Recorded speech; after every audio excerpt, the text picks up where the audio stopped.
السلام علیکم ناظرین، آپ دیکھ رہے ہیں نیشنل نیوز HD۔ میں ہوں محمد ارسلان اور نظر ڈالتے ہیں آج کی اہم خبروں پر۔ خبر شامل کرتے ہیں ہارون آباد سے۔ ہمارے رپورٹر چودھری کاشف علی کی رپورٹ کے مطابق ہارون آباد DPO بہاول نگر کی ہدایات پر تھانہ صدر ہارون آباد پولیس کی بڑی کارروائی۔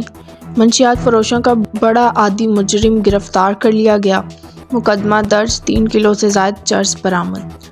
مزید تفصیلات کے مطابق تھانہ صدر ہارون آباد کی بڑی کارروائی۔ ہارون آباد اور دیگر گرد و نواح میں مختلف مقامات پر منشیات فروشوں کے اڈے بنا کر منشیات فروخت کرنے والا عادی ملزم مقدمہ درج کر کے پابند سلاسل کر دیا گیا۔ عادی مجرم سے 3 کلو سے زائد چرس برآمد کی گئی۔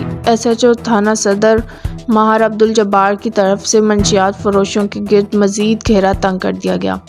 ادری عادی مجرم کی گرفتاری پر اہلِ علاقہ نے ماہر عبدالجبار کو مختلف دعاؤں سے نوازا۔